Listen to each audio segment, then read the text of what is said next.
And there we go. Hey guys, welcome back to Blood, Sweat, and Steel. Welcome back to the Forge, which we're not in the Forge right now. We're doing something a little different. As you can see, I'm joined by two out of three lovely ladies that will be joining me for this. This is oh, there goes all the. God damn it. It's like it's just guaranteed, right? Yeah, turn that off. Interrupting tone. Just. Hey, Jazz, how are you? So we're doing something a little different today. Two out of three ladies are joining me tonight. Chris Ashburn could not be here today, but she will be joining us later for the continuation of this. This is Witches Play D&D. So people from the witchcraft YouTube community coming together. And I'm Chris, Blood, Sweat, and Steel. And we have with us, can we start with Iska and go on and plug yourselves, introduce yourselves and what you do, and plug anything you want to plug. I was not prepared for this. I'm Iska, and my channel is The Stitch and Witch. So I talk about witchcraft, tarot, and also my fiber arts. So mainly my knitting and my spinning, but occasionally also sewing or cross stitching or anything else that involves, things like that. I've been doing YouTube for a long time, and I'm also a published author through thegirlgod.com. Whoa. Mm-hmm. I don't have much to follow that up with. Hi, I'm Taya Kennedy, and I have a YouTube channel where I talk about witchcraft. It's called Taya Kennedy. Woo! And I love a crafty witch moment, but thank you. Yeah. A little jealous. Well, we all know and love Taya, so. That we do. Thanks, guys. And Taya and Iska have both been on my channel before. So Taya was did a thing with me about masculinity and witchcraft, and me and Iska did a U.S. versus Canadian slang off. And then food off. Yes, we did on your channel. Yep. That was fun. We did a snack exchange between the U.S. and Canada on Iska's channel. That was a lot of fun. I think you're still wanting me to send you more coffee crisp bars. Yes, I am. Oh, they're I just ate one this morning. Where are you in Canada? I'm in BC. I think I'm on the opposite side of the country from you. No, I'm in Alberta. I'm in Alberta. Alberta. Oh, nice. I'm in the Fraser Valley area. Are you kind of near Edmonton or near Calgary? I'm in Edmonton, yeah. You're in Edmonton. Nice. Yeah. I have family that live in Edmonton. Maybe one day I should go that way. We'll visit. We'll meet up. Yes, that would be awesome. Yeah. And where did you get the cool thumbnail for this stream? Because I don't have a cool thumbnail for this stream. I made it, and I actually plugged it into our Facebook group. So you can edit your thumbnail to include that. And Chris, you can grab it and snatch it too. I just made it on Canva. So yeah, I got a free D&D artwork off the internet, and then I just added that. So go for it, steal it. I just went to your channel to see if I was subscribed. I am, yay! And I'm like, oh, what's this cool D&D thing? And I'm like, oh, that's what we're doing. That's hilarious. Like, oh, having a moment over here. Yeah, aren't we all? We'll set it up, Jasmine. We'll set it up. Yeah. I'm just saying, Jasmine's yelling at Taya to send her the coffee crisps. Because we've been talking about doing a exchange, right? Like I'll send you Canadian snacks and you send me some American snacks, and we'll go live and compare how Canadian snacks are totally better. But yeah, yes, they are. I hate to admit it, but yeah, they kind of are. Also, we have access to British snacks, so we get access to things like flake bars and Tim Tams and other really cool things like that. Tell us about, because Tim Tams are actually really good. We don't. They are. Tim Tam Slam, yo. Yeah, which I'm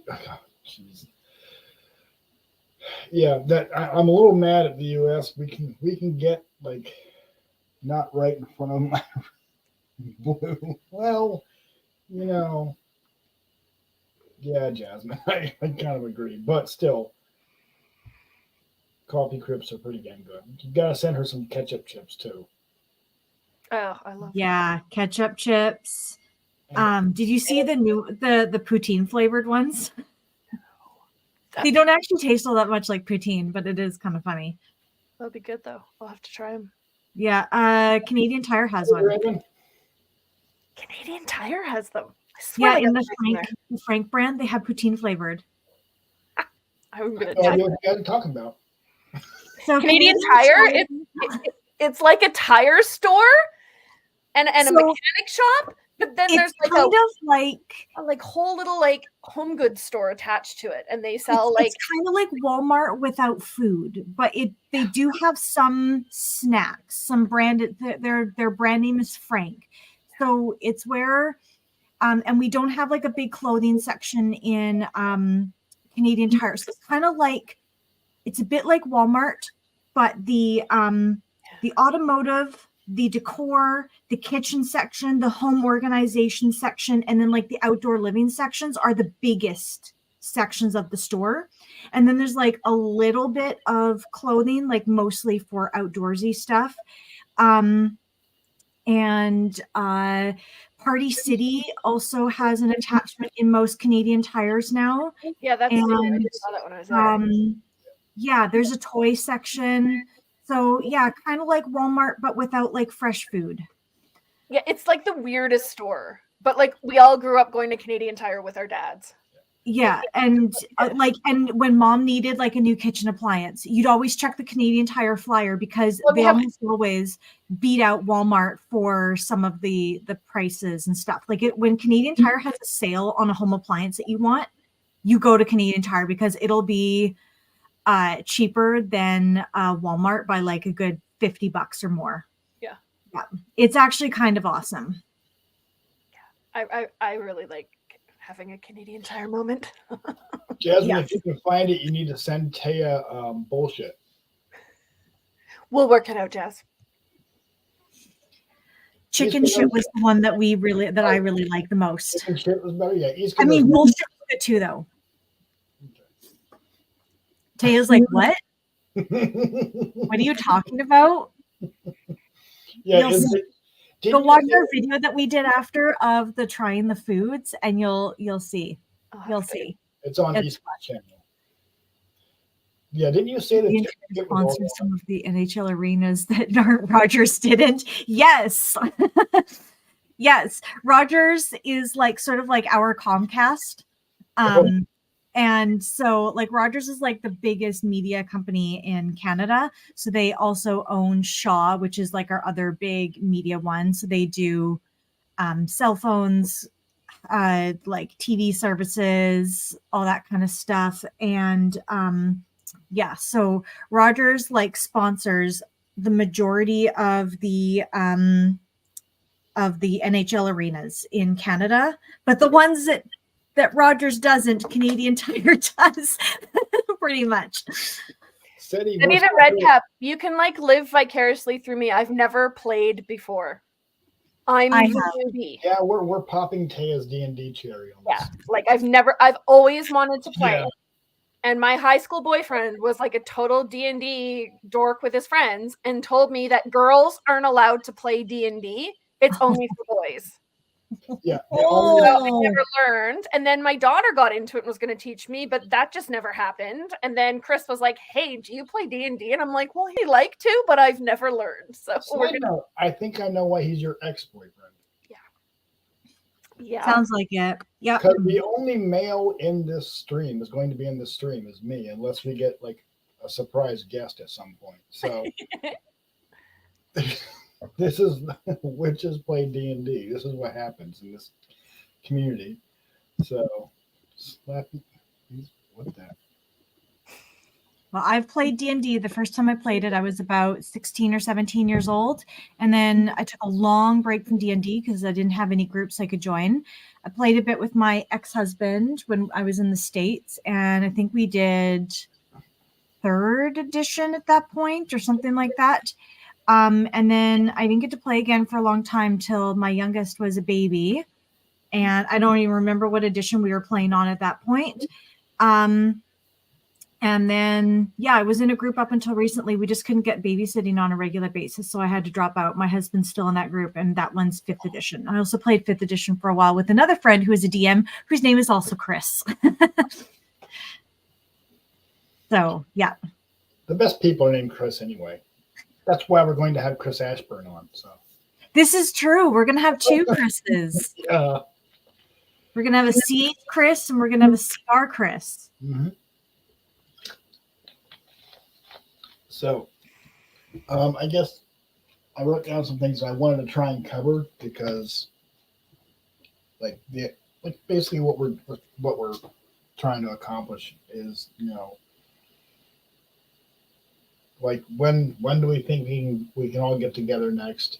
What your lines and veils are, like for the safety tools, like lines you're not willing to cross as far as content in the game. I can give you an example of that. Even though it's not realistic, for the purposes of games that I run, for the comfort and safety of the people that are playing and the people in the audience, it is just assumed that SA simply doesn't exist within the game world.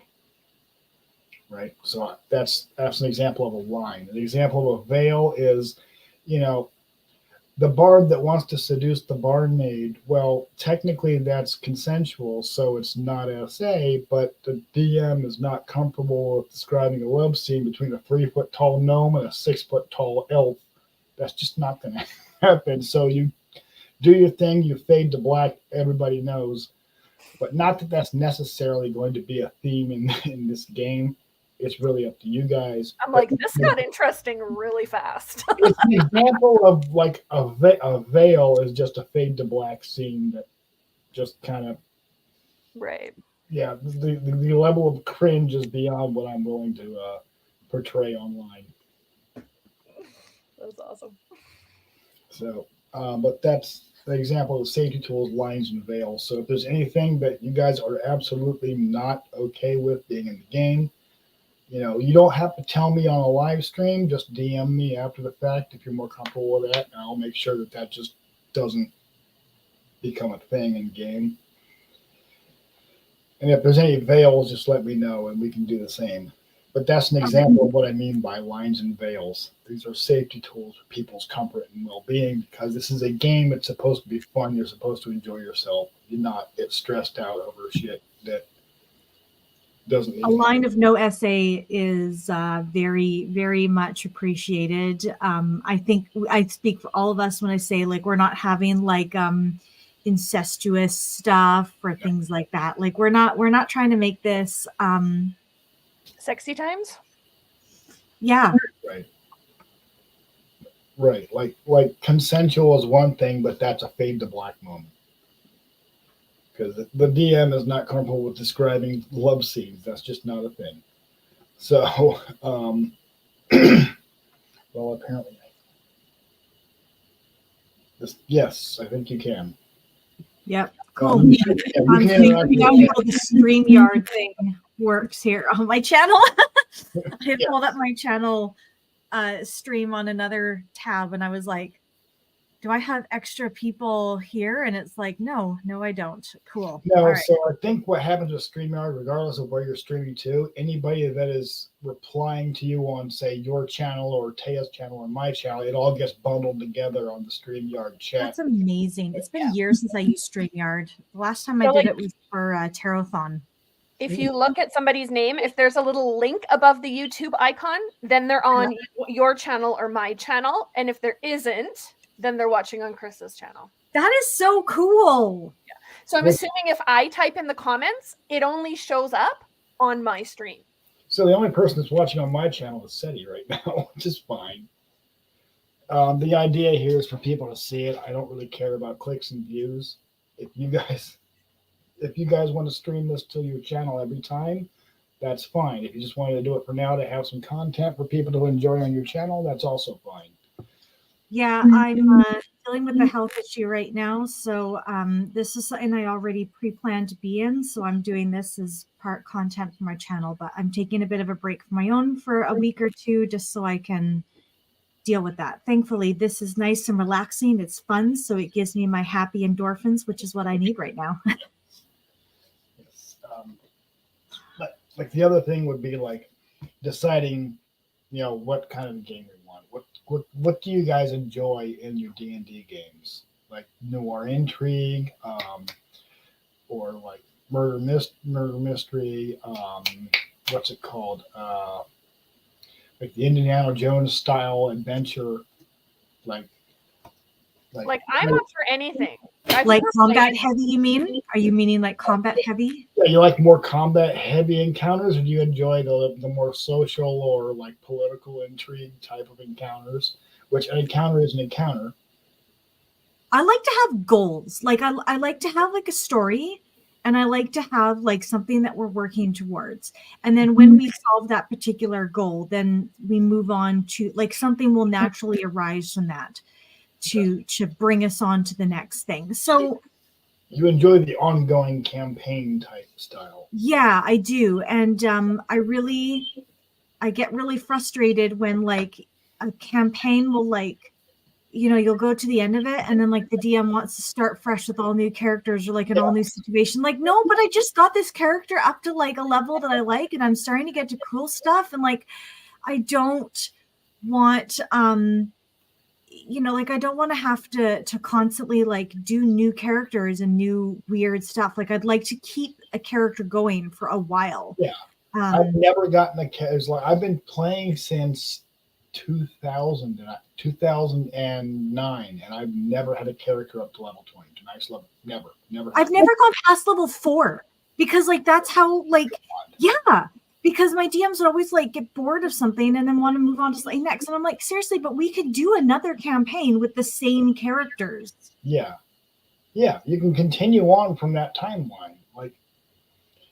Draven. Yeah, Draven, that's exactly right. You're exactly correct. Yes. I don't plan on doing that. Like, if it falls apart, it'll fall apart not because I don't want to play the same characters anymore, but because life happens. That is a possibility, and that would be frustrating. I don't know what they're talking about. I tell you, you'll don't worry. I'm like, hopefully you won't have to find out this go around. No, I kind of get what you're saying, right? Like you play for a bit and you get comfortable and you get to a place where you're like, okay, this is really meshing, and then somebody goes, okay, let's start over, and it's like, no. Yeah, it's like now I have to remember a new character's name, a new character's description, a new character's set of stats, and I can't keep up with that. That's why I'd really love to do an Eberron campaign, because it's a completely new setting. I am aware of Eberron, I'm pretty familiar with it, but I've never gotten to play or run an Eberron. That's going to prevent me from getting bored because it's all new and it's all interesting. It's all got different things in it that I'm used to from D&D that I can use as tools for storytelling, which is why I've never played Eberron either. So like this is all new to me. I've played like Waterdeep type of like established campaigns and stuff, or ones where like Waterdeep is in the world even if you don't actually go to it. But I was watching that video that you showed me about Eberron this morning, and I was like, this is all new to me. So I'm willing to give that a shot. But if it's easier to start in like a regular type of D&D setting, and then like our characters end up like somehow going to the Eberron universe, I don't know if that's a possibility, Chris. So it is technically possible. If we're going to go by the lore, Eberron is far flung and removed from the typical D&D cosmology, and it's done that way on purpose by the in-lore creator dragons. That being said, we have a DM who's a human and can just retcon that BS. If this is what the players want, like, it can happen, but it's the reason I like Eberron is because it is a separate realm of existence from what we all typically know as D&D. So Taya, to fill you in a little bit, the standard D&D setting is very takes a lot of inspiration from Tolkien lore about certain like races, like hobbits, halflings, dwarves, elves, orcs. I've noticed that in the book I got. Yeah, if you're familiar with Tolkien's take on these different races, then you have an idea of what the established lore is for them in D&D. It's very Middle Earth. Unless you're playing in Eberron. Then you just take that and just throw it all out the window. Because the hippy dippy druids tend to be orcs, half orcs. But there are elves that are hippy dippy druids, but they're like hanging out with the half orcs and the humans. And there's these things called dragon marks which cause weird stuff to happen. And there's 12 established dragon marked houses. These 12 houses are basically, they become sort of mega corporations in the world. And a lot of things go through them. But there's a lot of other races that just don't get standard dragon marks. Like the tieflings, for example, they don't have their own house. Well, I'm being a human. Yeah, you're being a human. Humans have the most number of options for that. Like humans have 5 out of the 12 to pick from. Elves have 1. Half elves have 2. I think gnomes or halflings have 2, and then everybody else just gets 1. Like dwarves, elves, and somebody else gets 1. And then there's aberrant dragon marks, which are the ones that are not supposed to happen, but they do because chaos, and they cause problems. And absolutely anybody could have an aberrant dragon mark. And it's just a weird, different lore. But if we don't want to mess with that because we don't like it, or we want to play a pre-published module, which is a full campaign, and it runs from levels 1 to however many the campaign is intended for. I've got a couple of them that are examples here. If we really like the standard campaign setting of Forgotten Realms, which would be Waterdeep and Baldur's Gate, this one is set in Baldur's Gate, which is Descent into Avernus. Avernus is D&D's in-lore take on literally the 9 Hells. And that starts off in Baldur's Gate, which is a major, major city in the Forgotten Realms setting, which would be perfect for like a city slicker rogue. So the other one that we could do that could potentially start off in literal. This is one of those ways where you could actually transition from Forgotten Realms to Eberron or vice versa, would be Wild Beyond the Witchlight, which is a Feywild adventure. And you'll be adventuring through the lands of Hither, Thither, and Yon. That one sounds interesting. Yeah. It starts off with you go to the Witchlight Carnival, and fuckery ensues. And we like fuckery. I mean, yeah, who doesn't? But then we have we could do a standard like Forgotten Realms Waterdeep adventure in known, understood Tolkienian type of setting, and I could run a completely homebrew campaign there, or I could do a totally homebrew campaign in Eberron, and we would start you off in Sharn, the City of Towers, which Tia is mildly familiar with because we did a little bit of a tutorial earlier. So, if that's what we choose to go, Tia already has a little bit of an established knowledge of the local area there, but we don't have to. I would love to run Eberron. But if you guys are much more interested in Wild Beyond the Witchlight, I could definitely pull that off. And we could start in the Forgotten Realms, and then at the end of the campaign, well, oops, they dropped you off at Eberron if you want. What are you thinking, Taya? What are you feeling the most sort of like familiar with, or like the thing is most approachable for you? Well, I mean, obviously the Eberron one, because like we did a little, like, because I was like, I literally don't know how to play this game, so Chris sent me on a little like trial thing, which was fun, right? So I'm like, okay, I feel like I kind of know that, but I'm also like, I'm up for anything. Like, I'm not.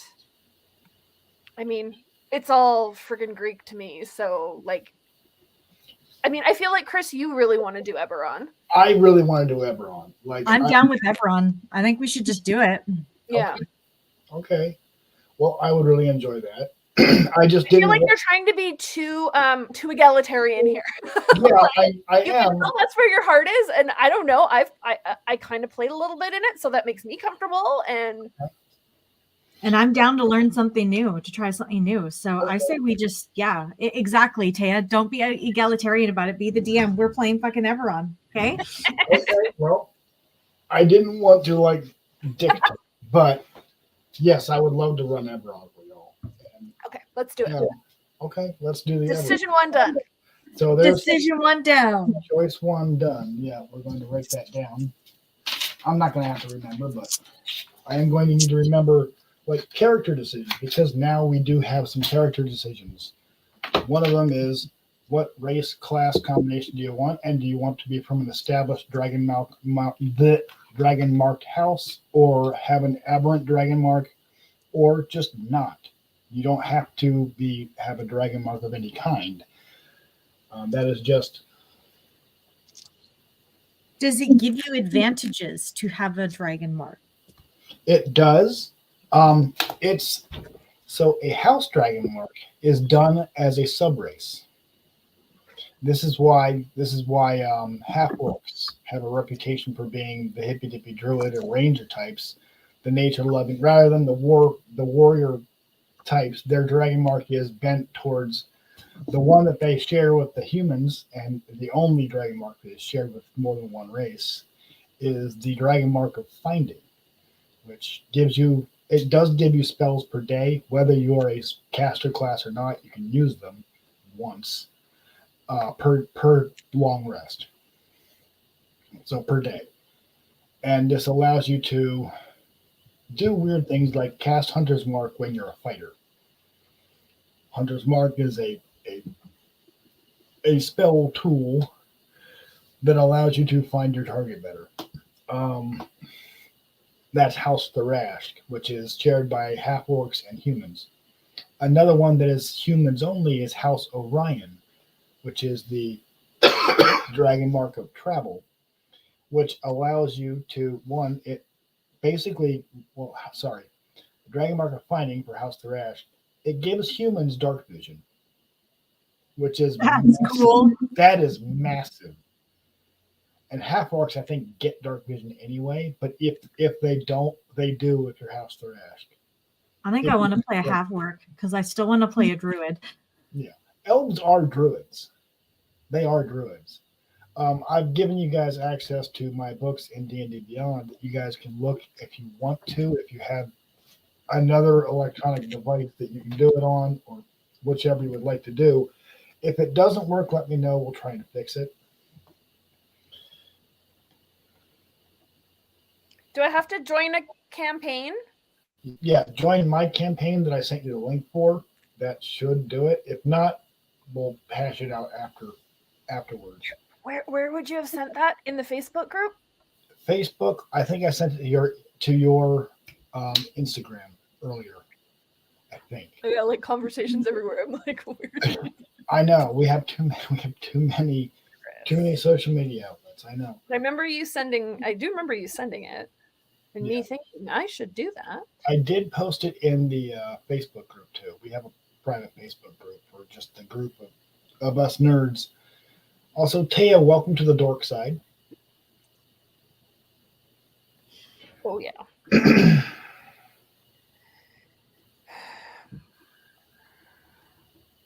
So it's not letting me go into a campaign. All right, that means I gotta fix it. Let me try joining that group that you sent me one more time because, maybe it's me. Let's be real, it's probably me. Well, it may or may not be you. You can still hear me, right? Yep. Okay, good. I don't know what you're seeing on the screen, but you. Okay, all right. It's not letting me invite characters in game either. So there we go. I got it. What's that? I got it. And my 75 characters. Yeah. Join a campaign, which is play Eberron D&D. And then there's like a whole bunch of my characters. I don't know why there's like so many characters. Oh, I see. And then I choose which character I want to play with. Join with this character. Oh, yeah. And I am. Okay.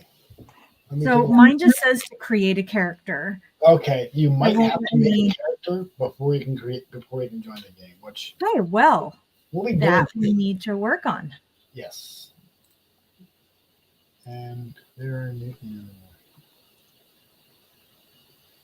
Okay, this thing hasn't updated yet, so I'm going to exit out of that.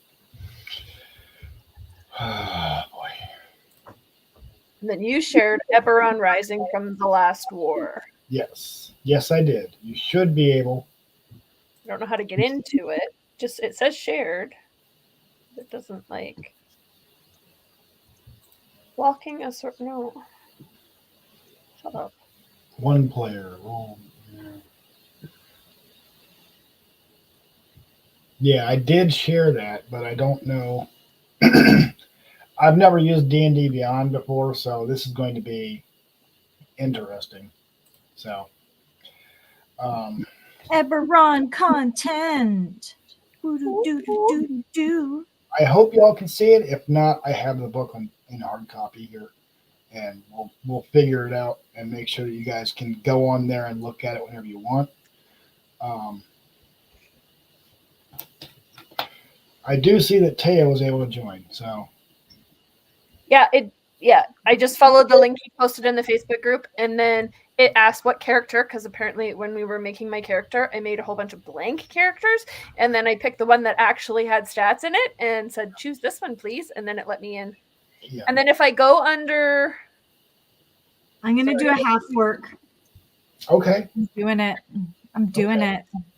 If I go under sources, source books, it lets me access the Eberron Rising from the Last War, which is, I'm assuming, what you... Yes, that is one that I've shared. That's the one I'm talking about. So that might be easier for you because you can just look at it.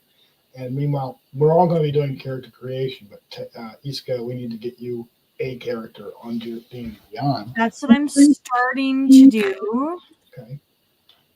You have some choices. You can belong to a Dragon Mark house and not actually have a Dragon Mark. Half the bloodline doesn't have one.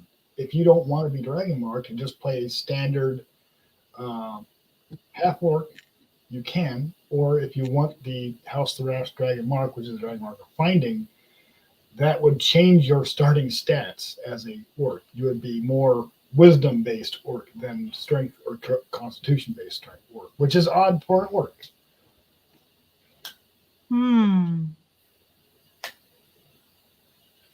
I think I want a Dragon Mark. Okay. It kind of sounds fun, doesn't it?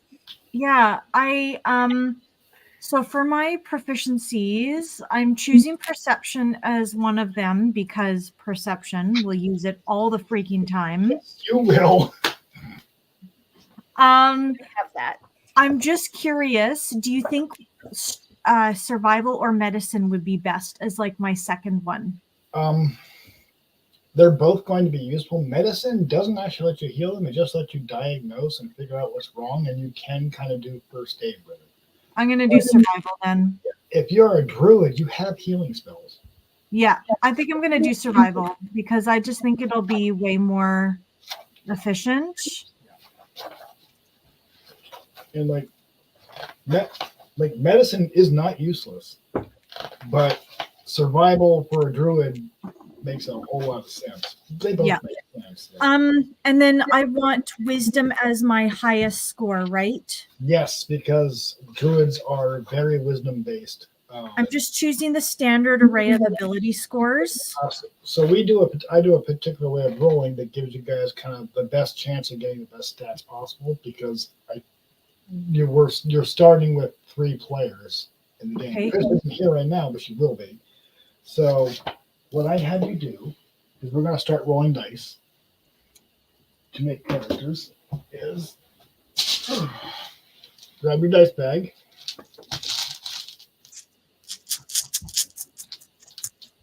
I knit this. Yes. Cute. I did not knit this. I've also got this D&D like box set, Taya, that you can actually get at a lot of gaming stores, and it comes with like the bottom. The inside is velvet. It came with a bunch of like D&D cards that I didn't use. I ended up giving it to my daughter to use in her art, but it came with a set of dice in it as well.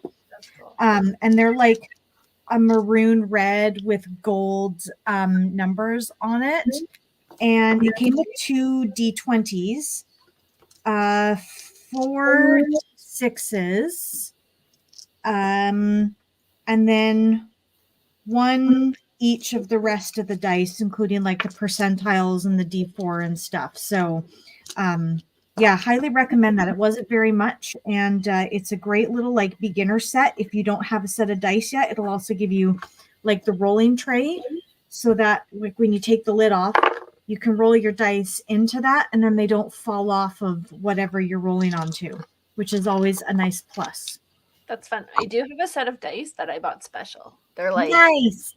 They're like teal and purple with like rose gold numbers on them. You're gonna find out, yeah, that buying dice is sort of like buying crystals and stones. Oh, my daughter has a bag like this. It's just like it's so addictive. I have to stay away from the gaming stores on a regular basis because I'm not gonna lie, I spent 3 hours picking out these dice. Yeah, no, that's normal. That's normal. I was like, they must be just the right dice, so I don't be like buying 400 sets right off the bat. Yeah. I got these pretty like gold and green ones with white numbers. I love these. Yeah. I like these weird ones that are all just like blobby colors and just mushed and blended together. It's like they had scrap pieces of plastic they didn't know what to do with. So they just threw it in the same mold. Upcycling. This one's blue and green with gold numbers. And then these ones are green and black in the background with white numbers. When I have the time, I've been telling myself for like years now that when I have the time, I'm going to forge Damascus dice, but I never do. You totally should. That'd be awesome. Forge some polyhedral dice. I have a set of metal ones in this bag, but I actually don't really like using them. They don't roll very well for me. No, and they put dents in your table.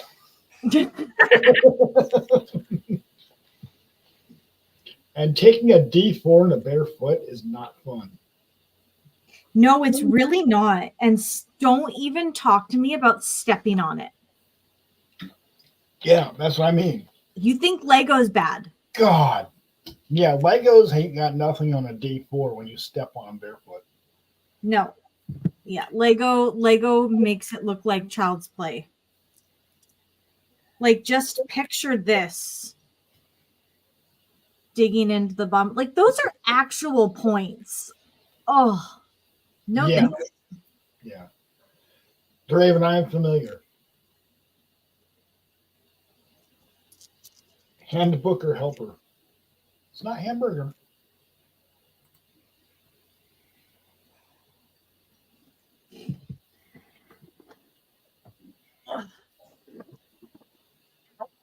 Draven, yes, this is correct.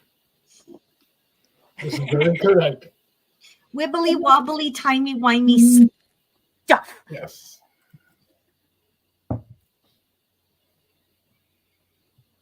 Tieflings, yeah. Tieflings are popular, but my daughter plays a tiefling. Does she? Never been my favorite. No.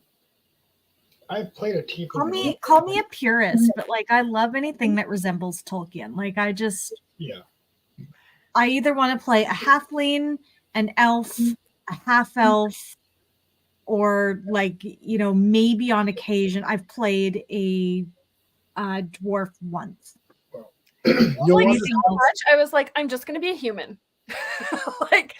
I'm never like, I don't want to be human. I'm human in my regular everyday life. I don't want to play a human too. Maybe once I get the like mechanics down and everything, but I'm like, there's so much, like I can't learn anything else. Just make me a human. That's fair. That's fair. Well, I mean, being a dragon mark human isn't exactly just human, so. Yeah, you get to in this particular type of style of gaming, you'll actually have extra advantages that you wouldn't have if we were just playing like in a Waterdeep type of campaign. So, yeah, it'll be good. It'll be good. Cool. And when if and when you get that access to the are able, once we figure out how you guys get into and look at the Everon book and my D&D Beyond thing, there's you'll be able to like sift through all the dragon marks. But the one that I think you figured out how to get in there, Taya, the one that I would look at would be House Thrash because it's shared by humans and half-orcs. But House Thrash is kind of like backwoodsy. It's not really city slicker type of thing, but you can still go with it. It would still be useful. House Orion, the house of is the mark of passage, and that actually gives you a short range line of sight teleport. It's Misty Step is like a first level spell that you only get to use once per day, but the fact that you get it as a level 1 rogue is just ridiculous. Let's see where the do we want to go over the dragon marks or do we not care? I think let's do the first start of character building first before we do anything else. Because you asked us to get out dice, so we got out dice. Now I got to get my skill sets. I'm jumping all over the place. Sorry. That's okay. It is so much to cover. We're all just so excited. Yeah.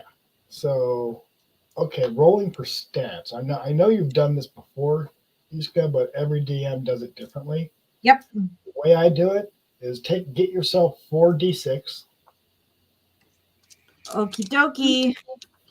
Okay, so the roll for a stat, roll all 4 and drop the lowest number and keep the result. 6, 6, and 5. Okay, Tia, I think we did it this way for your stats too. So okay. 12, so that's 17. Okay, you have a 17. So I'm going to plug that into my wisdom.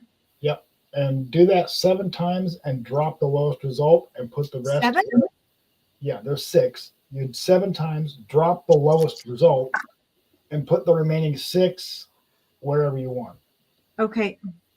11. Going with an 11 for charisma. Okay. But I'm already a half orc, so I already knew I wasn't going to be pretty.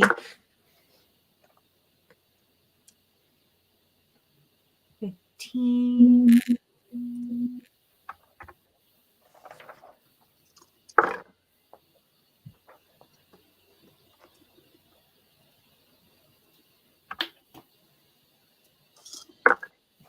Oops. 4 dice would be good when I'm rolling.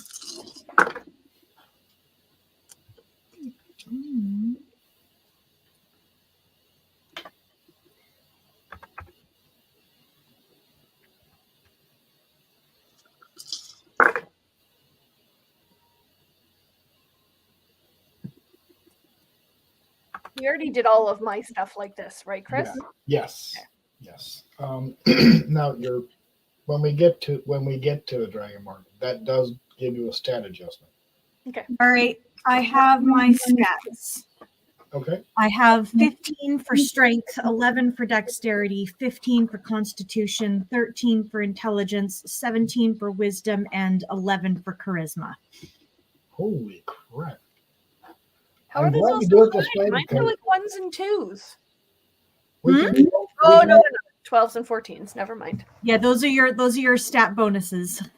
Yeah. I'm not learning how to read the sheet. I'm not the prettiest, and I'm not the most dexterous.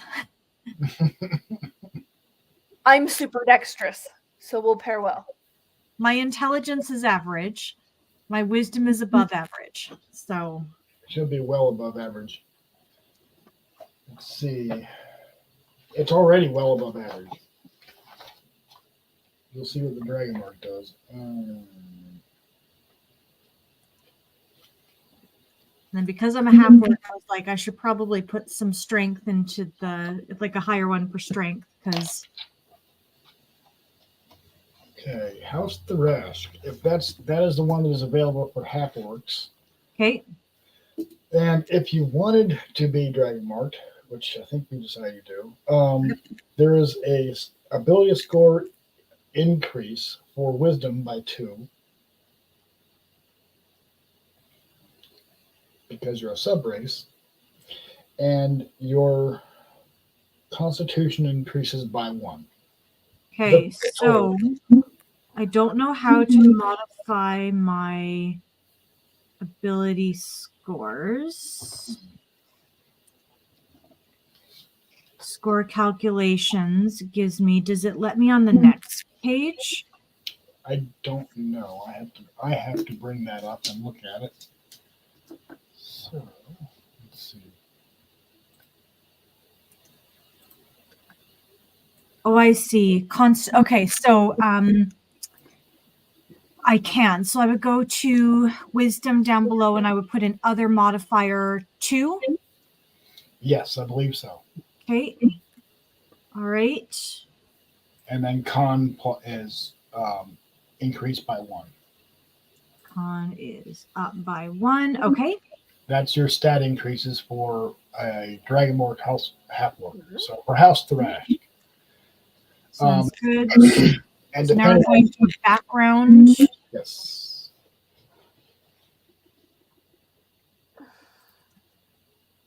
I don't know.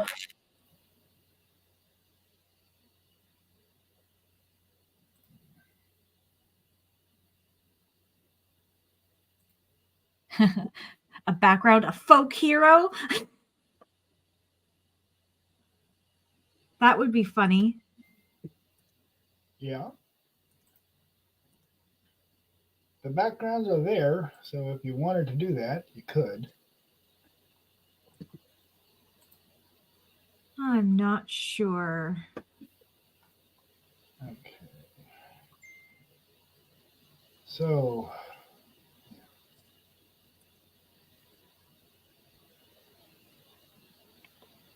let's see. Half-orc. Okay.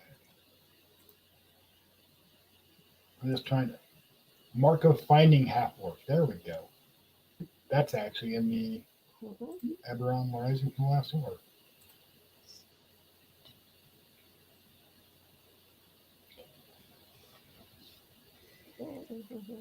So if you do that, if you use the mark of finding half-orc, it should, like if you pick that option, it should give you all the information about House Thrash. I don't know if I'm there yet. Okay. I'm in the description. So like I'm doing background. Okay, well then you might be ahead. Oh, you haven't picked a class yet? No, I picked my class. Okay, so you're ahead of me. All right. Oh, okay. Whoopsies. That's okay. Because yeah, then it said ability. So I picked Druid for my class features.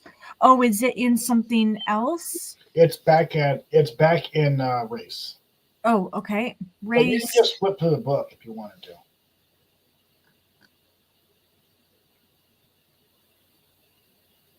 So I went to race and it just says choose a race. Yeah, so you might. And then I did that. I did half work. Okay. Did you choose House Thrash? I see dark vision. I see menacing. I see relentless endurance. I see savage attacks. You don't see anything about choosing houses. Okay, so I'm on the character builder. right, that's what I'm looking at too. Okay. So when you click on half orc, there should be a drop down option, mark of finding. If there's not, then we can do it manually. No, there isn't. I don't see that. All right, we'll do it manually.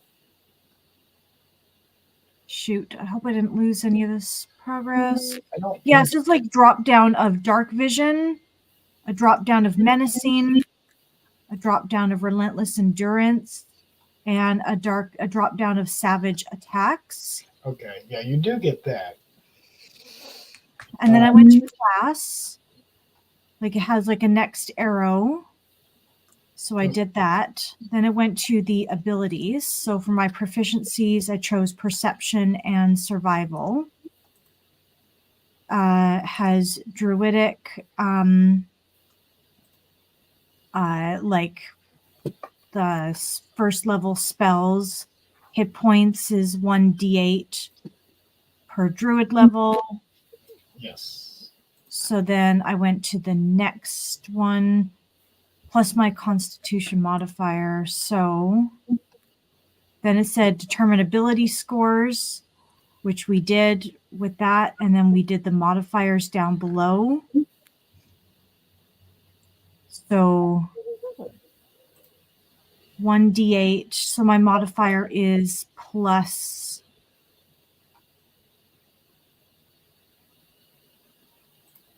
3. So then my hit points is 11. Is that right? Let's see. Total strength, dexterity. You should be. You shouldn't. You shouldn't be super squishy. Like 11's not super squishy. At first level, you're not going to be like a tank. No. I think we're good. I think. Okay. But your constitution would not be adjusted for this character if you're taking the mark. Your wisdom does. Okay. Which I think we already did that. So yeah, it just says like background next after abilities is description. So then I'm going to choose the soldier background. Okay. What that is actually with Eberron Rising from the Last War, the hint is in the title. That's actually very appropriate. So the setting takes place 2 years after the end of a war that lasted for over 100 years. So soldier would be extremely appropriate. Okay.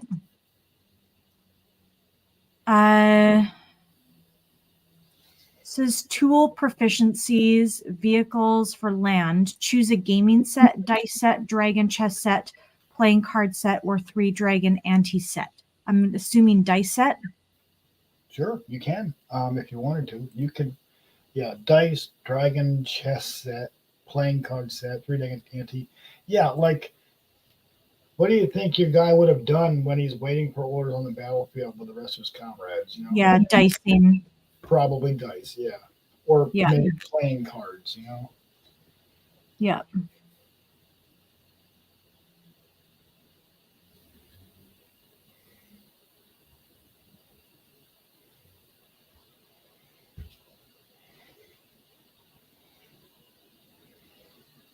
What happens in D&D if you die? Well, it depends on the situation and the scenario.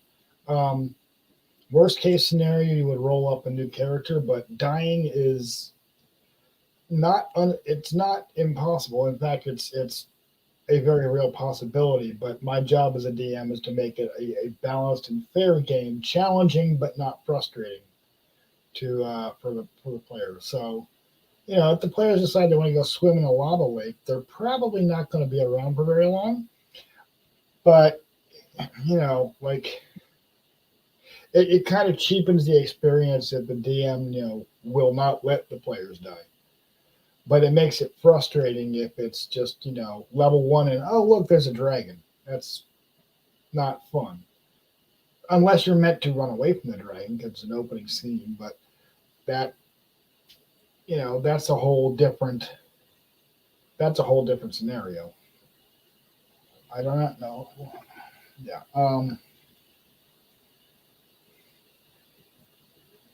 Alika, hi. Everybody, if I didn't say hello to you already, hello, hi, how are you, and welcome to the stream. Thank you for joining us.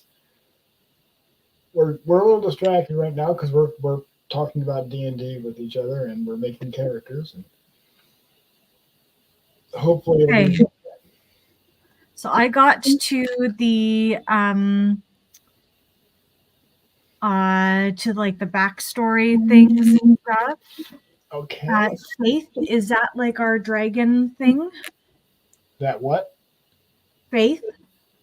Is that our dragon thing? Do you have a religion? So faiths and religions in Eberron are mildly different. And by that I mean they're wildly different. So in D&D, it's basically hard polytheism or bust with standard D&D because the gods are things that come down into the real world to walk around, punch things, and do stuff. In Eberron, that's not so much the case. The gods are much more distant. In fact, there is room for atheism in Eberron. it cannot be proven that the gods actually exist. You either believe they do or they do not. And there are multiple faiths, like the sovereign host and the dark six. That is hard polytheism. But the silver flame is pantheism. The blood of Vol is much more TST. So there's multiple different types of religions. There's actual religious diversity within the lore of Eberron, which makes it kind of interesting. Like, what kind of a cleric do you want to play? Like, are you a blood of Vol cleric who believes that the magical powers and abilities that a cleric gets come from within, or are you a cleric of the divine host who believes that the gods are very much external forces that play a part in the creation of the world and the fates of the different intelligent races and whatnot? Or do you think that all things are connected, like the silver flame and pantheism? It's I like that one. The silver flame? Yeah, so is that what I see? Silver flame? Yeah, silver flame is a thing. Recurrence. Where it come together? I'm looking for description. Faith. So your character might, you're not a cleric, but you can still have a faith. Silver flame, that actually sort of makes sense for a druid, and the parts of lore that don't, we can retcon because it's our game. Cool. So if you wanted to go with the silver flame, you can. Sounds good. I'll do that. I kind of like the idea of like knowing that like all things are connected, but not worrying about like divine intervention as being a thing. Sure.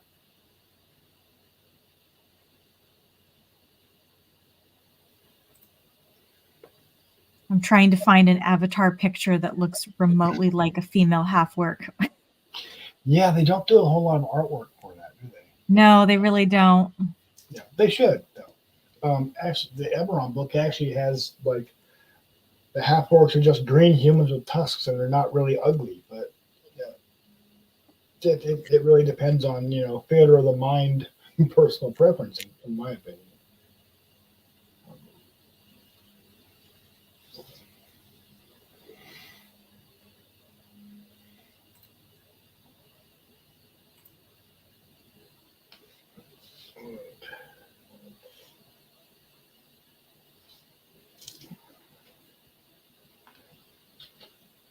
Taya, is there anything I can give you a hand with? Because I know I've been kind of ignoring you a little bit, but you're muted. Right, sorry. But we already kind of did all this stuff, so I'm just like... Yeah, your character... I went in and I changed the thing to put my names in it. Oh, well, yeah, there you go. And like, but that's it. You would need to adjust your stats to account for your dragon mark, but we have to pick one for you when we get to there. So, and we can do that manually. I think the D&D Beyond was being a poop and not letting Iska see the drop down for House of the Rash. Okay, I'm in equipment now. Should I do that? Yeah, go ahead and get the equipment. And I do that very standard. You have your starting goal and your starting equipment. You pick a kit, basically. Just a starting. Okay, there we go. You can. Character creation does take a while. I mean, that's why I slated 2 hours for this, because this is going to take up the bulk of the time here. Mm-hmm. Are you okay on your own for a second? Iska, I got to step out. Yep. Yep. All right. If y'all need a 5-minute break, just go ahead. So.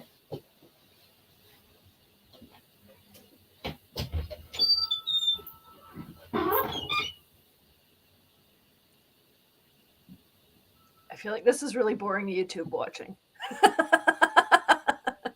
I'm sure people who are watching this are probably going to do like some sort of thing along with it. yeah, like I sat with Chris and did mostly because I was like, I mean, I've got no clue what I'm doing, so it took forever. Yeah. Because he's like, well, this means this and that means that. And I'm like, oh.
There we go.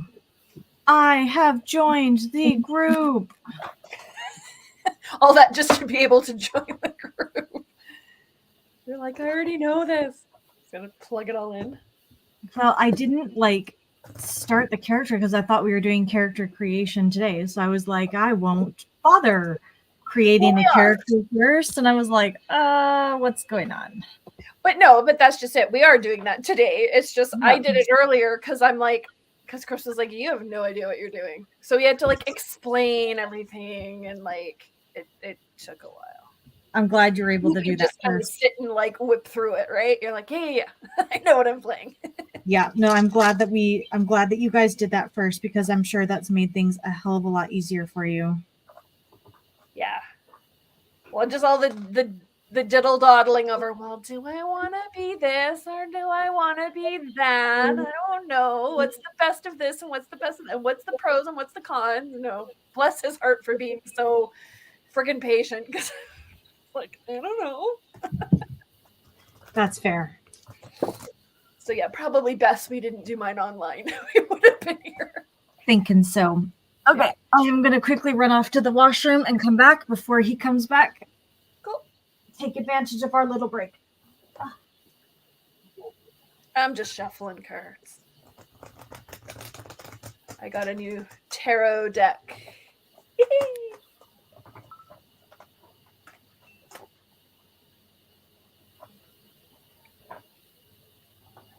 Now's a good time to just sit and shuffle while everybody's running around and making characters and doing all their fun stuff.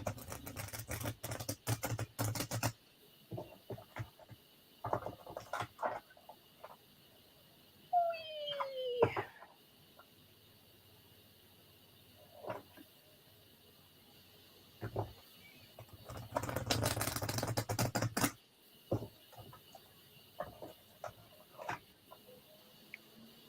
Compelling watching here, my friends. Compelling watching. I know. Fascinating. Yeah, just me. All by myself. Shuffling my cards, talking to the people who are probably not even watching. Okay, sorry. Oh, hi, Chris. Is that what I do? Huh? I said, oh, hi. Mm-hmm. Iska left me here. She had to go run and take a quick break. Oh, no problem. So I'm entertaining the masses with my shuffling, my shuffling of my new tarot deck. Yay! Of course, women should never pass up an opportunity to pee. That's all I'm going to say.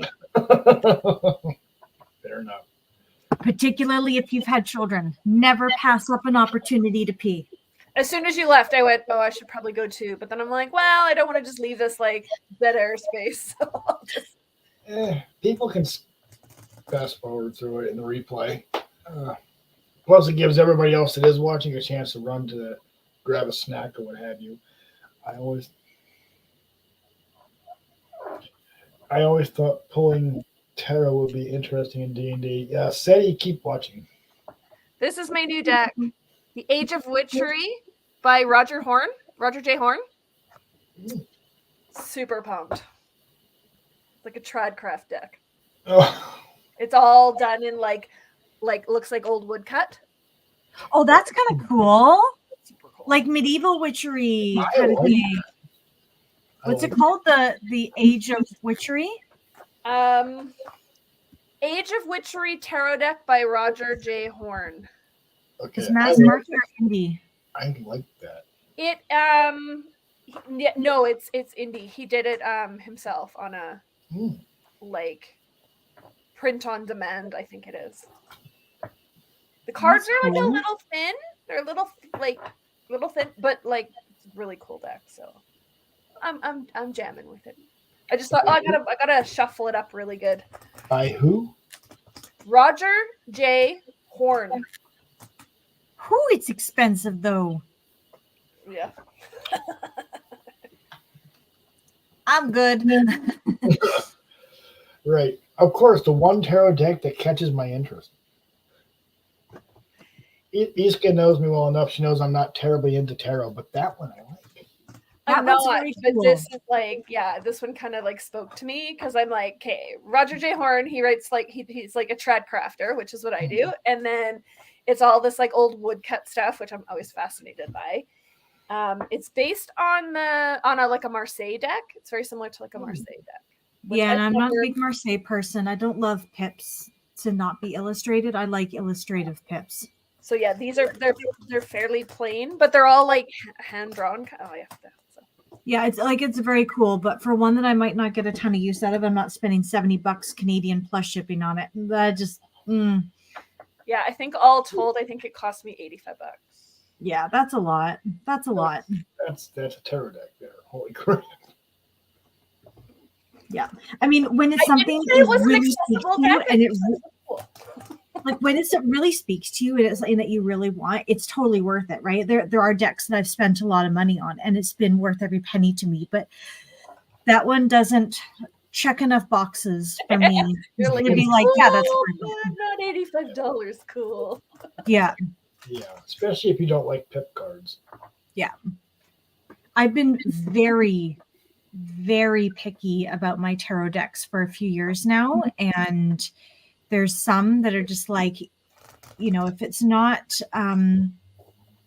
if it doesn't check enough boxes, I don't purchase it because I had too many decks that I just regretted the purchase or I just felt I wasn't using after a while. And I just can't justify it anymore, you know? Yeah. Yeah, I'm picky about what I'll buy. Seti, if you're not familiar, there's an item that causes you to that requires you to have a tarot deck, and it's usually not a fun time. there's a very well known magic item. It's a bit of a problem, but it can be fun. No, that's not foreshadowing. Anyways, all right, we've got less than an hour until I have to go for Thanksgiving dinner. Ah, yes, that's So right. what else do we need to cover here? Thanksgiving. So are we done with character creation, or do we have a little bit more to go? I made it, and you'll now see that I have joined your campaign. Good. That means you should be able to see the Eberron content. So content sharing, like I'm at the campaign homepage, and I see the two characters, the active characters. You and Taya. So you should be able to like find the campaign info and the book, and you know the Eberron campaign book, and you know when even when we're not here, you should be able to look up whatever you want to look up whenever you want to. So, so the character's done, theme is done. We covered theme. We've decided we're going to be in Eberron. So, what else is on my agenda? When are we going to play? Yes, that is the next question. Actually, that's kind of an important one. Yes, it's a very important one because we need to know that before Tia has to go. So when do our schedules work? Let me grab my phone because I need to turn this back on now because I need to check my calendar. So I am weekends, like Saturdays are usually pretty good for me. The 28th is not good. We're having a memorial service for my great aunt. My grandmom's twin sister passed on. Oh, I'm sorry to hear that. Yeah, I mean, we knew it was coming. It wasn't a surprise. They're both 92. So, my grandmom's in excellent health. My aunt, not so much. So, she's. Mondays do not work for me, as I have my evening job most Mondays. Saturdays often work quite well for me. Me too. I'm not really good with weeknights, so like Tuesday, Wednesday, Thursday I can't. But Mondays and Fridays I can. Fridays usually work well for me too. Saturdays usually work well for me. Saturdays are good for me. Saturdays are best for me too because I don't have school. Yep. And I'm not going to allow a job to make me work on a Saturday evening. Like evenings, mornings, I mean, it's relative to where we are in the world. I mean, you both are behind me by 2 and 3 hours. Oh, Yeah, so that doesn't give us a lot of time on a weeknight evening either because we'd have to wait till kind of like after 5 o'clock. Right. 5 o'clock. But then that's turning into like 8 o'clock your time. So then you want to play for a few hours and then you're end up staying up really late. Well, I'm off on Sundays. Well, I don't have school on Sundays. Yeah, I work on Sundays. Yeah. I kind of can't do that Sundays because Mondays I would be working when I get a job and have class. That doesn't work. Yeah. Saturdays are best, but are we available during the day? Like, could we start before? Usually, noon? Yeah, we can start say 10 o'clock East Coast time AM. Does that work? Should work most mornings. Yeah. Yeah, because I think it's 11 o'clock your time, Taya. Yeah. And then 10 o'clock. I think that's 2 p.m. my time. You're 3 hours ahead. I'm 3 hours. It's 1 p.m. my time. Yeah. So. Yeah. And then we could have like a break in the middle that we're maybe grabbing like food, going to the bathroom, and we can kind of have like some general tomfoolery kind of going on during that point as well. Like while we're eating and stuff like that, we can kind of have we could have like a scheduled break where we can like quickly go. That way I can like heat up some lunch, bring it down. I don't mind eating like on camera and stuff. And like, we can be like goofing around during the break part. And actually interacting with the chat instead of ignoring them and playing the game. Exactly. And people who are in the chat, let us know. Do you like the idea of like lunchtime, like break time is like funny, like interaction and stuff. Also, I think we should totally have the chat going while we're doing this, and they can like throw out funny ideas that you can like take advantage of, Chris, or that we as the players could take advantage of. Yeah. I missed that because I was reading Seti's comment. What was that, Iska? I think we should totally allow, like, while we're playing, the chat should be like allowed to throw out ideas that you can use and also that we as the players can use. So that way that sort of keeps their involvement going on as well. So they're not just like statically watching us play. And actually, I think that there's a couple of spells in the divination school of magic in particular that you guys could use, that you could like use that as an excuse to refer to chat, to like ask chat for help. I also have this. Spellbook cards. Okay. So I have all the spells in card form that I can refer to, and they're divided by level. I don't know if you've seen these, Chris. I have. I'm aware of them. I haven't seen them. Okay. Because I like to play. Eberron introduced a full class. So the backs of the cards show the level. Purdy. So Like anything in card form, I'm like, sign me up. I was just thinking that, like, holy shit, the amount of cards that you have, like. That's super cool. So then these are like the level 0 ones. So then that way it's really easy, and so you're not flipping around, because the way that the spells are sorted in the book is by like spell and then telling you who can use it, which is really confusing if you're trying to like come up with something in game.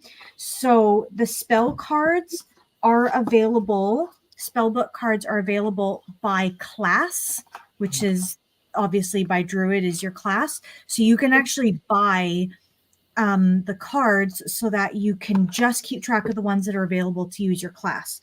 And then it tells you your casting time, your range, components, the duration, and then it sort of like just tells you what the spell is. So it's basically the information from the book in card form. That way it's just easier to flip through. And you can just pull the ones that are applicable to you as you're going. Exactly, right? because you're only able to use certain spells at certain levels. So like all the level 0 cards is this right here, and they have 0 on the back. And then if Chris is like, oh, you can use any first level druid spell, I can just pull all the ones with the 1 on the back, and then I can like go through it, and I can be like, oh, let me do the Longstrider spell. I'm trying to follow someone who's moving really quickly. Or we get to a deserted town and like we're not sure if the water is safe to drink. I can cast Purify Food and Drink spell or things like that. So these cards have served me well in a previous game. And one of the reasons why I wanted to play a druid again was so that I could get more use out of this purchase. You spent money, I might as well use it. Also, like, exactly. Boy, does D&D know how to market to a tarot reader. Huh? Yeah, why is there not a D&D tarot yet? Like, right. I feel like this is there is. There is. There is. I bought it for my daughter. There is a D&D tarot deck. Oh my god! How did we not know about this, Chris? Well, you didn't know about the D&D cookbook. Did you know about the Tolkien cookbook, like the Middle Earth cookbook? No, I did not. It looks, and it's sorted by class as well. What would the elves eat? What would the hobbits eat? What would the dwarves eat? Yeah, it's like not fair. How many things are coming for my money? Yeah, seriously. Like, I have the D&D cookbook. It's called the Heroes Feast Cookbook, and it's like they're fucking good recipes. They're really good. I'm gonna have to look into this now. We may have to do a thing where we all pick a recipe to cook for the game. I think it should be a live streaming from our kitchen. Yeah. We each could do like our own individual live streams so that we're just interacting with our own viewers, and then have it lead into the next live stream would be gaming night, and we all bring our food. I'm making lemnis bread. I'll tell you that right now. I call dibs on lemnis bread. The DM's not playing character. Also, I don't have my access to a private kitchen, so like I probably won't be able to do that. But y'all guys, if you want to do that to like promo the game, by all means, go ahead. To just geek out. You could be in our live streams like as a only if you dress up as your character. That would be amazing. I'm not going to make a very good half work. I'm just saying I don't think I have the costuming for that, and I'm not willing to spend the money on it either. Just paint yourself green. It's fine. Where am I going to get green face paint? Just go to Home Depot. It's fine. I'm kidding. Green face paint at Home Depot. Yeah. You could probably have it at Canadian Tire. Please don't do that. Oh. Yeah, I have stupid sensitive skin. I don't know if I want to put that stuff on my face. Dressing up is fun, but dressing up can also be expensive. Yes, it can. That's the problem. We are limited by budget. We are, yeah. This is definitely a low budget shit show in D&D. That's for sure. I mean, like, I have stuff that's like vaguely fantasy-esque I could probably put on and call that in character. The best I can do is my period plausible blacksmith outfit. Like that's There you go. But yeah, I mean, Throw a cloak over it and you look period. Yeah. Hey guys, I just realized too, for Saturdays, I have one Saturday a month where I lead a foraging walk. So how long are we going to play for? That was the other question I was leading up to before I got distracted by fuckery was, which happens. How long can we play? How long do we want to play? How long do we think is reasonable? Like, do we want to play for 2 hours, take a break, and then play for another 2 hours and have that be one whole stream? Or are we going to be like, okay, if we can only do it once a month, are we going to get together on a Saturday for 6 hours and just binge play for the month, and then maybe a month, maybe 2 months later, meet up again? Because it'll be on video, we can recap easy if it's going to be a while to play. But then we have to watch 6 hours of ourselves acting like nerds to get caught up. I'm kind of game to either option. Like, even if it was like every 2 to 3 weeks instead of like not quite having to go every month or something like that. And, you know, like if the every 2 to 3 weeks lands on that date when you had the foraging walk, Taya, then we just like maybe go to the next week instead or something like that, or we cut it short that day. I'm kind of open to possibilities. My Saturdays are off.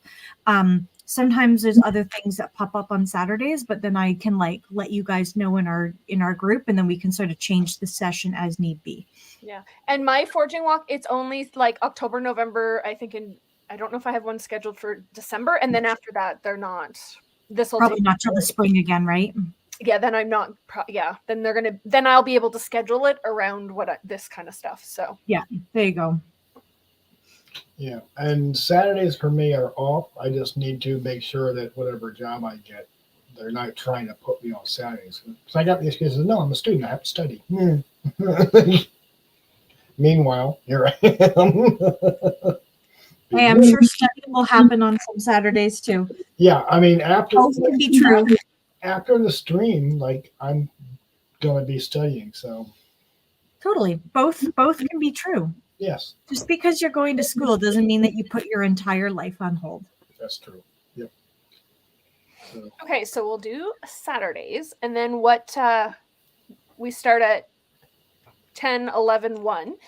And then, what do you guys want to do? Like every second or third week? I like that. I don't want to do it once a month. That doesn't seem like enough. Yeah, that seems like too long in between. I will forget. Yeah, you kind of lose steam, right? Like you're kind of you do it, and then you're excited, and then it doesn't come around, and then you kind of start going. The lowest frequency that would be reasonable would be like once a month, unless we have like a thing coming up, then we have to postpone for a week or two, right?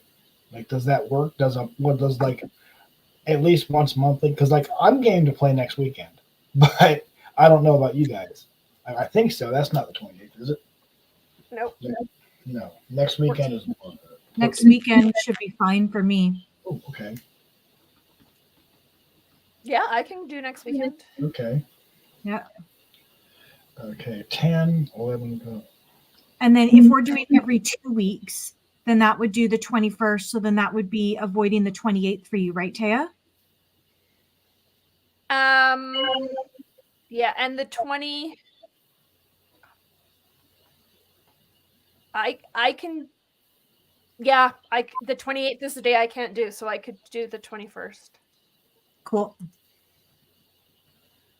And obviously, like if something comes up, we have our Facebook group that we can talk about things and reschedule stuff and things like that. That's exactly why I made the Facebook group, so we can coordinate. Like yeah. So that's like the next 2 weekends in a row? No, the next week is the 14th. Oh, yeah, no, you're right. That would be 2 weekends in a row, but we could skip the 28th even and go down to the 4th, or we could do 2 weeks in a row to skip the 28th. And then maybe come back on the 4th or something. Yeah, if we wanted to do that, that works for me as far as I know. again, work scheduling may throw a monkey wrench into things, but Yeah. I might have my son's birthday party on the 4th, Yeah. Well, So I mean, like you can. but I don't know what we're doing yet, so it might not be on the 4th, but it might be on Yep. the 4th. well, how about for right now, we'll figure on the 14th and the 21st unless something goes wrong. Like the 21st can be like tentative, but the 14th I can do next weekend. That's fine. Because it would be Definitely. nice to just get into it. Yeah, it would. We Yeah. do, but And then, like, yeah, if this things is, if the schedule has to change, schedule has to change. Like Yeah. life is always going to come up. There's going to be birthdays. There's going to be Christmas at some point. American Thanksgiving. Like Yeah. all those things are going to pop up, and we'll just have to keep working out the schedule. So we'll try for a regular basis thing, but if it doesn't, then it doesn't. yeah. So we'll tentatively the 14th and 21st, and then we'll see like as we get closer to the 21st, we'll see if that's still going to work or not. Yeah. So the 14th. Okay. Do we want to just go for like 4 to 6 hours? I think we can try for that. Yeah.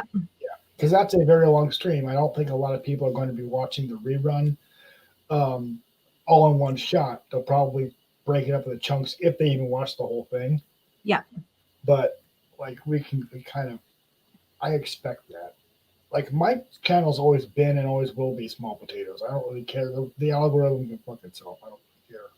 Yeah, mine's never going to be a big thing either, and I'm okay with that. I think the biggest YouTuber here is Taya.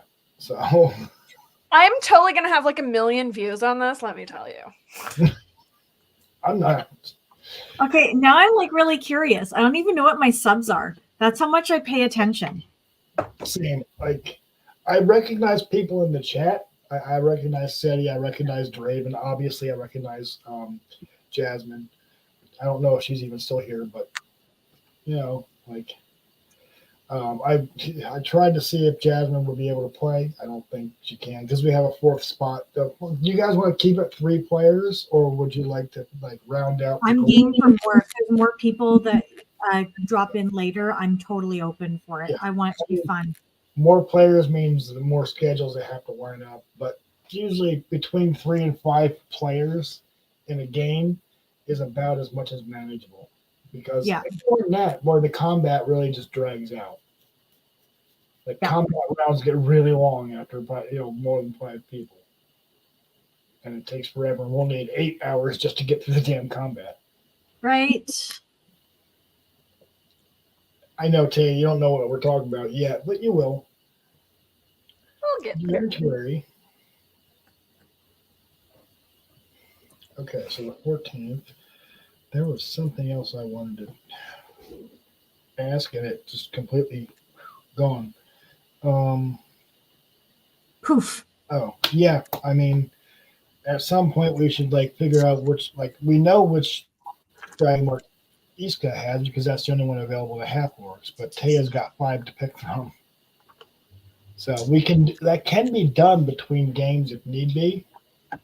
You now have access to the Everon book. You can look that up and decide, oh, I like this one.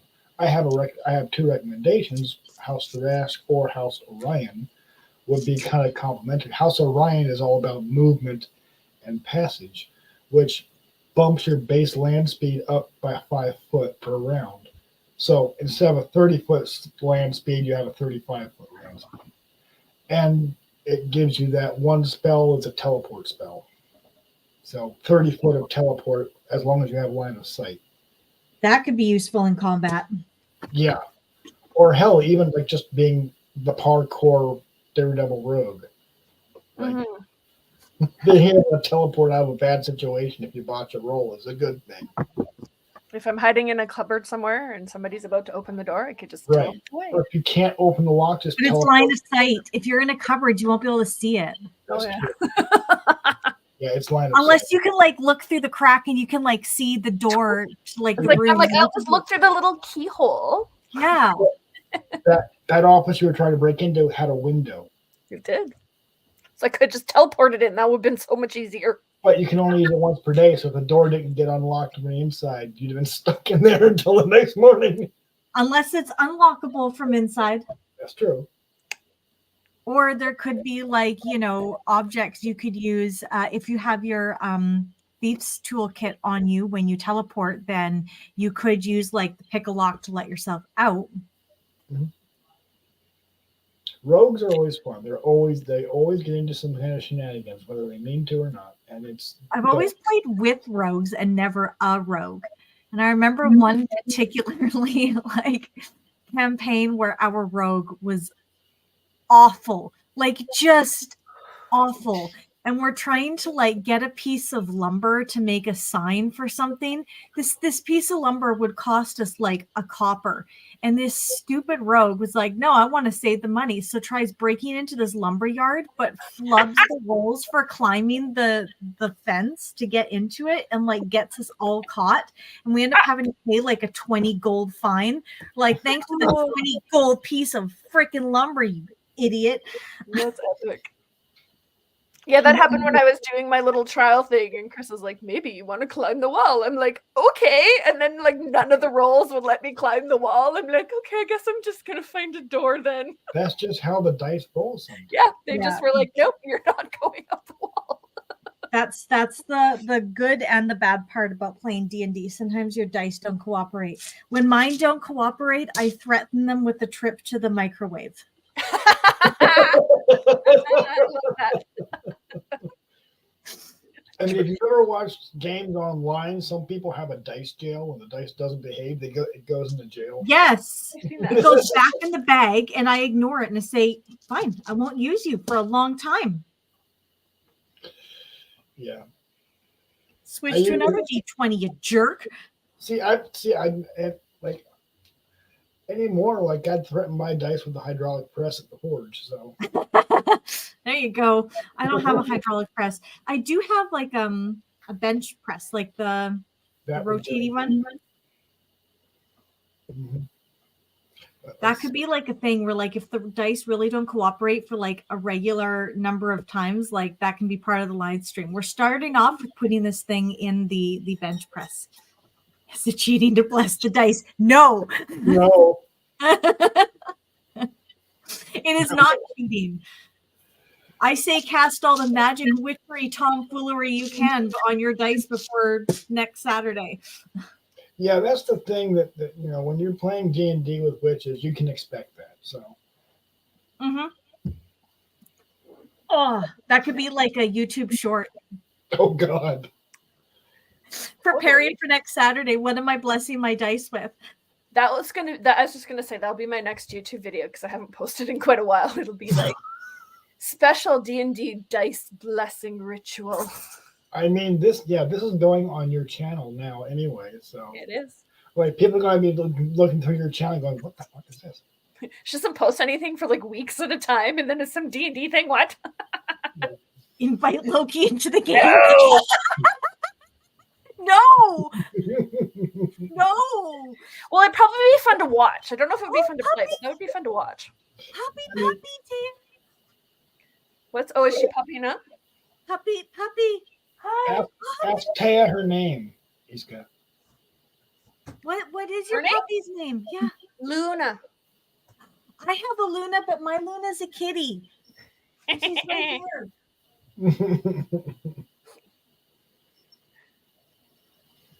Oh, pretty.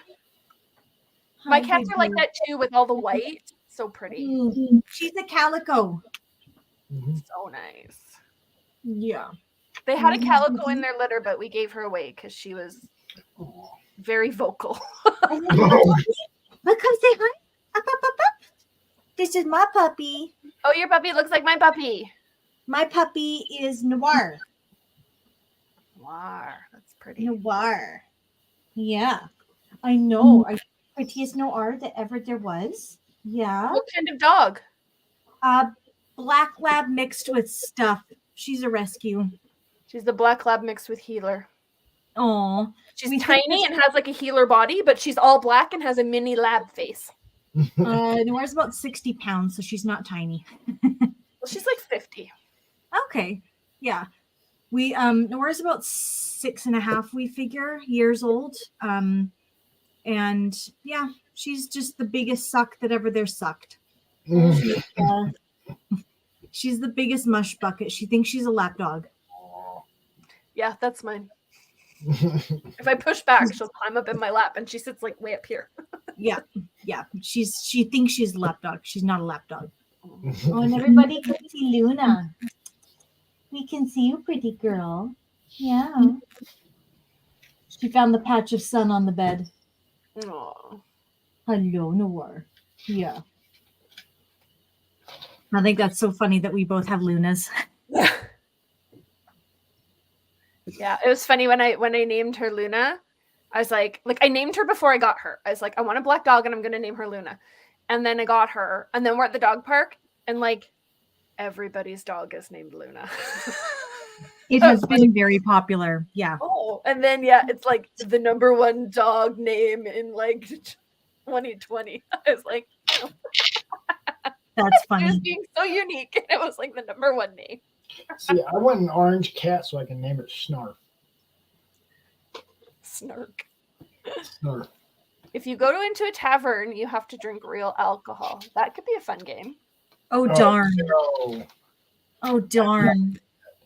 Yeah. Real alcohol. Alcohol and YouTube do not mix. I found this out the hard way. Yeah. Yeah.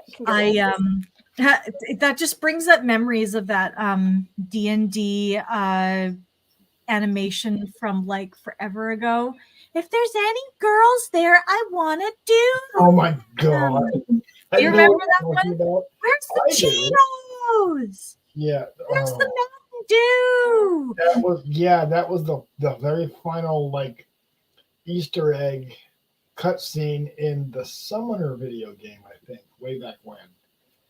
Oh, that was so funny. I'm gonna have to find that link for you, Taya, and put it in our Facebook group because it's freaking hilarious. Totally. Send it. It's like a D&D rite of passage that you have to watch this. Because it'll be the inside joke that Chris and I will be quoting on a regular basis. It's just how it works. That's rad. Okay, friends, I have to drive out to Towfield. So is there anything else that we have to go over before I go? What is your character's name? Valeria. Valeria? V with a V. Valeria. Okay. Do you have a street name or no? No, that is my That is my like current username. Okay. And we can figure out your other name later. I have my other name. It's Nicola. But I don't know the last name because that depends on what family I'm part of, right? Yes, that's true. And that is in the book, like whichever house you pick, it shows you like if you wanted your character to technically have a proper title, yeah, you would be a what is it, Nick or Valeria? D apostrophe. D whatever. Yeah, because D stands for Dragon Mark because it's so creative. So I didn't even get that. I just Googled it earlier. I was like, Eberron names. And it came up where there's also there's like a fantasy name generator or whatever you wanted to do. Mm-hmm.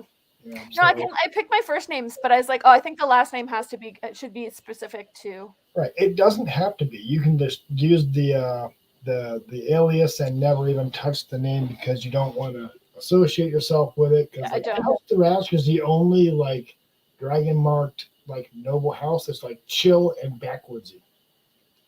That's House Thrash. Everybody else is like a stuffed shirt noble. Yeah. Yeah, and I'm running away from the stuffed shirt nobles. Yes.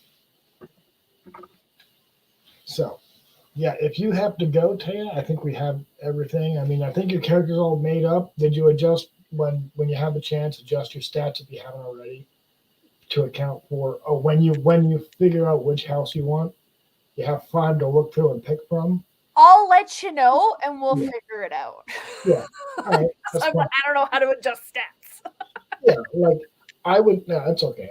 And we can get online together and do that, privately too. That way, you're good to go. And You know, we don't have to like do a whole thing about it. We can just get it done. Yeah. We'll just And then Chris Ashburn, when you get a chance, let me know what contact you want me to use to send you the link for the D&D Beyond campaign, so that you can view the Eberron book 2 if you want a Dragon Mark, if you don't want a Dragon Mark, and it gives you all the information about what's different about the races in terms of culturally. Like if you're not Dragon Mark, it's just a half orc. If you're Dragon Mark, your stat adjustments change. And that's a running theme for House Dragon Marks. Aberrant Dragon Marks are different. So, Chris, if you want to look at that, it's basically a feat as opposed to a subclass or subrace. Sorry. Feats are just fancy things that you can do. So if that's something everybody wants to start with as a House Dragon Mark, we can do that, or we can have an outlier character, which is totally fine and totally fun. And Chris, let me know if you have any lines and veils like we discussed at the beginning of this video. And guys, thanks for joining me. I'm looking forward to next weekend. Yeah, me too. So, I'm excited to play. Like we actually play. Yeah, I mean this is a necessary thing. Oh, it is. Things set up and coordinated. And hopefully, but like kind of boring. Let's play. I know. But, also it's nice because Chris Ashburn only missed character creation. Yeah. So now she has all the information she needs to make a character. And hopefully she can make it next weekend. If she can't, that's okay. We'll still save the spot, and then I'll have to figure out a way to write her character's intro into the whole thing. So we'll work it out. Yeah. All right. All doable stuff. All right. Well, guys, I'll see you. And Taya, thank you for coming. Iska, thank you for coming. Again, these guys are on YouTube. The Stitching Witch and just Taya Kennedy. Check them out. And they're pretty awesome. Thanks, man. Aw, well, right back at ya. Oh, thank you. All right, I'm out. See you guys next weekend. Have a good Thanksgiving dinner. We're having ours the next 2 nights. So you too. All right. See you guys. I'm going to end the stream now. bye, guys.